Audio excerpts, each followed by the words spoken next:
Salut, j'espère que vous allez bien. Voici 3 idées de recettes salées. Une première recette de tofu sauté au poivron, puis un gratin de chou-fleur. Et pour terminer, une belle tarte au poireau. Bon visionnage. Pour la recette de sauté de tofu au poivron, vous aurez besoin de 250 g de tofu nature. Je place le bloc de tofu dans du papier absorbant pendant 5 minutes pour enlever l'excès de liquide.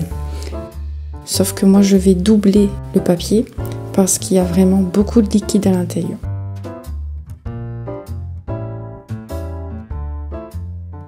En attendant, je coupe un oignon et un poivron jaune. Ensuite, je récupère mon tofu.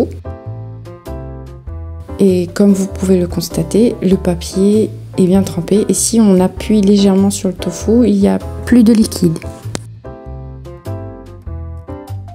Je le coupe en cubes.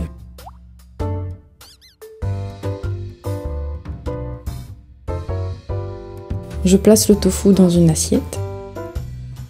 Et je vais maintenant l'assaisonner avec une cuillère à café de paprika doux. Vous pouvez aussi le faire avec du paprika fumé. Et un tiers de cuillère à café de sel. Je mélange tout parce que le tofu nature a aucun goût. Maintenant on va passer à la cuisson. Donc je mets de l'huile à chauffer dans une poêle sur un feu vif. Je verse les cubes de tofu. Je les fais revenir jusqu'à ce que ils obtiennent une belle couleur. Il faut que ça devienne bien doré. Quand c'est prêt, je les enlève de la poêle et je les garde de côté pour faire cuire les oignons et le poivron jaune dans l'huile de cuisson des cubes de tofu. Donc je fais revenir les oignons jusqu'à ce qu'ils deviennent translucides. J'ajoute le poivron.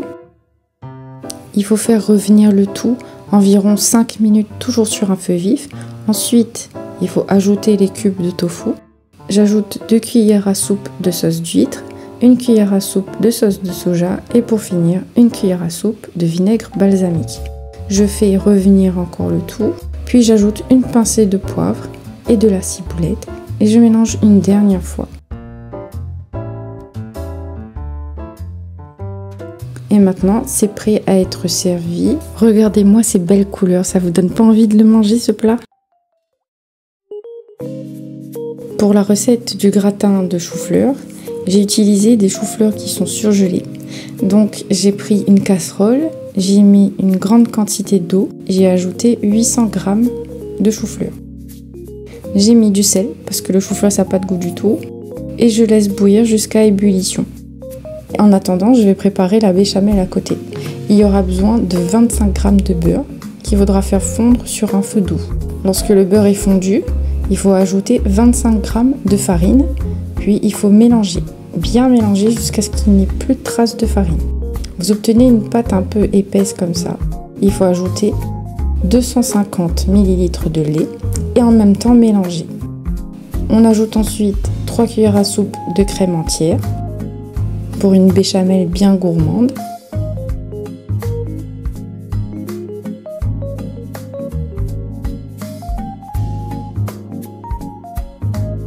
J'ajoute un petit truc, c'est 1 cuillère à café de moutarde.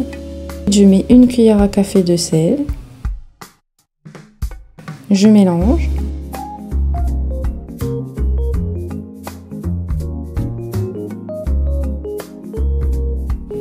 J'ajoute du poivre, du persil, j'éteins le feu et je mélange une dernière fois.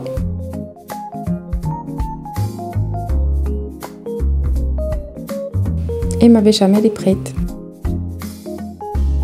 Maintenant, on retourne vers les morceaux de chou-fleur et on pique avec une fourchette pour voir si c'est tendre. Et lorsque c'est comme ça, c'est prêt.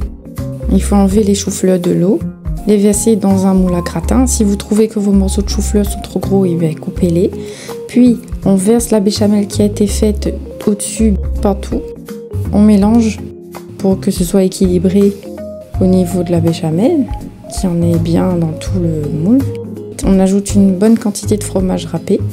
Ça part au four pendant 40 minutes à 180 degrés.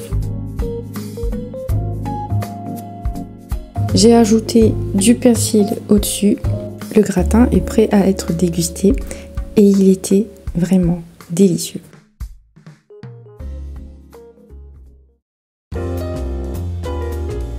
Et pour la recette de la tarte aux poireaux, vous aurez besoin de 2 poireaux, mais il faudra garder que la partie du bas.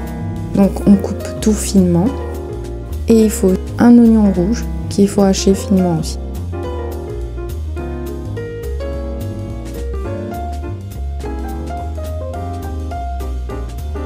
Dans une poêle sur un feu doux, je fais revenir les oignons dans une noisette de beurre. J'y ajoute une cuillère à soupe de sucre et un tiers de cuillère à café de sel. C'est pour faire caraméliser les oignons. Il va falloir mélanger pendant 3 minutes pour éviter que les oignons ne brûlent. J'ajoute le poireau et je rajoute du sel. Mais le sel, vous le mettez à votre goût. Je mélange le tout et je vais laisser cuire environ 5 minutes jusqu'à ce que les poireaux deviennent tendres. Et en attendant cela, je vais préparer l'appareil à quiche. Donc il y aura besoin de 2 œufs. Moi je vais utiliser du fromage blanc, 100 g. Puis j'ajoute 100 ml de crème fraîche liquide, du sel à votre goût toujours et du poivre aussi à votre goût. Puis je mélange à l'aide d'un fouet pour que ce soit bien mélangé. Je récupère mon moule à tarte, j'y mets une pâte feuilletée. Je pique le fond avec une fourchette pour éviter que ça gonfle. Je verse en premier les poireaux qui ont cuit. Ensuite, je verse l'appareil liquide par-dessus. J'y mets du fromage râpé. Je rabats les bords pour que ce soit plus joli. Et ensuite, j'enfourne à 180 degrés pendant 40 minutes. Et voilà la belle tarte aux poireaux. Ça aussi, c'était vraiment très bon. J'espère que les 3 recettes vous auront plu. Laissez-moi un commentaire pour me dire si vous les avez essayées. Et moi, je vous dis à bientôt.